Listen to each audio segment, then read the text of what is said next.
the entire political elite in the United States is utterly corrupt. Trump's opponents, as Trump's ship sinks, they're going to target people around Trump. They won't target their own people, but they'll increasingly target people around Trump, not because they are against corruption, but because this ship is sinking, this is not working, and they'd like to blame Trump for it, not because of for humanitarian reasons, not because they are decent people, but because it's politically the right thing for them to do. The Telegraph reported thousands of flights canceled as jet fuel costs soar. And Donald Trump is trying to put pressure on the United Kingdom, for example. You have to buy it from us or join the war against Iran in the Strait of Hormuz. Well, I'm talking about their elites, not European ordinary people, but these European elites are like rats who see that the ship is sinking. They're in a lot of trouble already as it is. The Ukraine war has depleted their resources, and of course, foolish policies even before then pushed them in this direction. But the EU is not in a position to wage war against Iran. They're entering a long, long European winter. It may last for many years and decades. So they understand where things are going. And increasingly in the United States, people understand where things are going. The fact that Trump is now saying that they may discontinue this war and leave the Strait of Hormuz as it is, no one in Iran believes that. The belief here is that he is preparing to launch the ground offensive. Evidence indicates that. So this is all about manipulating the market, as you said earlier. It is widely believed that an assault on Iran is imminent. And despite the fact that we all hate war, but the belief is that this is necessary. We have to go through this next stage to make sure that this never happens again. The first AWACS, the one that we've seen the picture of it destroyed, that was hit by a drone. And this shows how vulnerable the United States is. It's not like some hypersonic missile went and destroyed it. It's an inexpensive drone that went and destroyed a key U.S. Airplane that is vital, especially now that all their radar installations, except for the one in Turkey, which Iran won't strike because of the relationship with Turkey, but Turkey continues to allow AWACS jets to fly over its airspace and gather intelligence against Iran. Anyway, but these Arab regimes are detached from reality. From the very beginning, they were hoping that the United States would destroy key Iranian infrastructure, murder key Iranian leaders, and that Iran would capitulate. They're just proxies of the United States. They don't have much agency. I'm not saying they're all identical, but when Trump in public says that Mohammed bin Salman has to kiss him wherever, it just shows the nature of the relationship.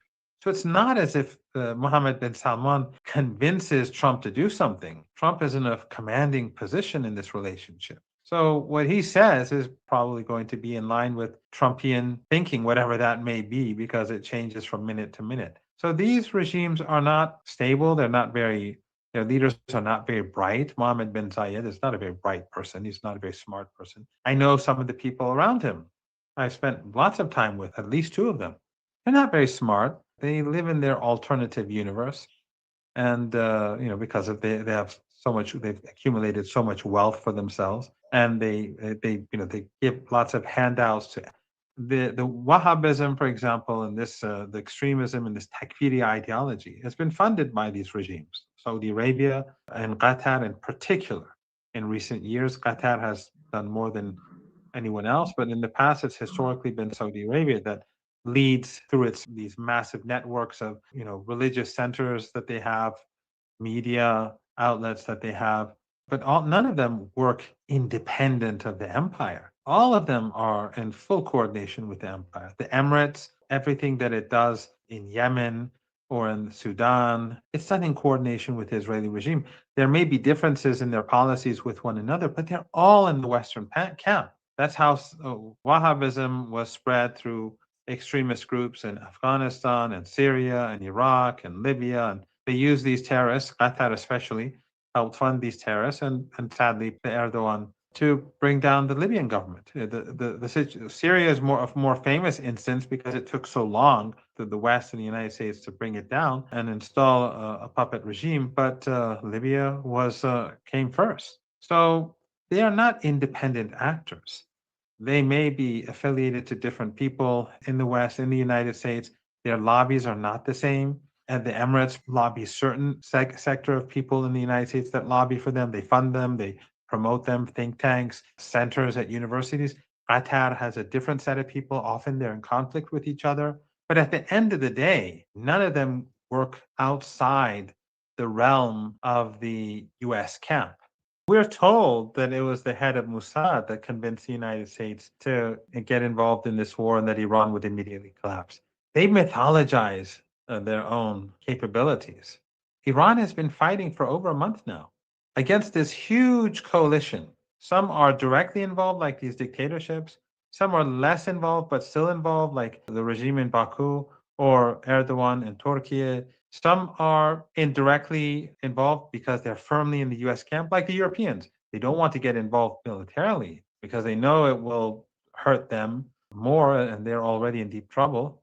But they still antagonize Iran. They still work against Iran. They still impose maximum pressure against ordinary Iranians and use sanctions to target everyone in Iran. There's this report that says that over the last 50 years, US sanctions across the world have killed like 37 million people. But this is what we're dealing with. It's the United States has a series of countries that are its allies and its proxies, and they all work together. So in the case of Iran, they're all working together against the country. All of the Israeli analysts, U.S. analysts, they all got it wrong. They all got it wrong. So their knowledge of Iran is very limited. Some say, well, why are they effective in carrying out assassinations? That's what they do. They're good at it. It's just like they've been assassinating since Kennedy. When they can assassinate the U.S. president and get away with it, then obviously, that is their specialty. But still, they haven't been able to deter Iran. They haven't been able to weaken Iran. Iran continues to fight, continues to hold its ground against this huge coalition alongside its allies in Lebanon, in Iraq, and in Yemen. And when Netanyahu speaks about this coalition that he wants to build, he's basically humiliating Mohammed bin Salman and the others, just as Trump did, because people hate them. People do not support the West and these regimes in their war against Iran. Look at the comment section in media outlets. People across the Arab world are supporting Iran. People across the global south are supporting Iran. A substantial number of people in the West are supporting the Islamic Republic of Iran and the axis of resistance. Despite the mainstream media, they're all working overtime, but it's not working. In the parliament, one of the members of the parliament in Iran was talking about NPT. That's increasingly becoming the consensus in Iran that we should leave the NPT. Not because we want to build a nuclear weapon, but we want to protect our vital infrastructure so that they can't bomb it in future. If they have access, and they're going to give that material, that knowledge, that information to the United States so that it could, some point in the future, attack. So the Iranians are saying they bomb us, they murder us, they sanction us.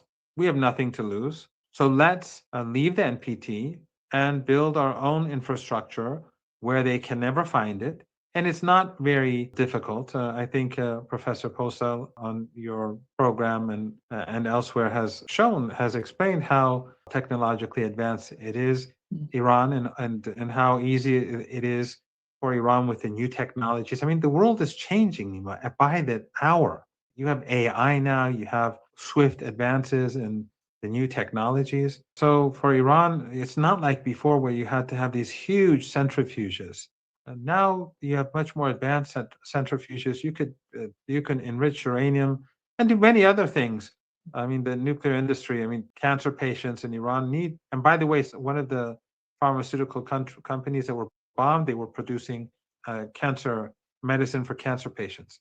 The nuclear industry is very broad and very important for the country. So there is serious talk. I've been saying this for years now. The question is, what leverage does the West have against Iran? They've done everything. They've been slaughtering women on the streets of Tehran. They've been slaughtering, and of course, without any complaints in the West or by Human Rights Watch, or which instead attacks Iran.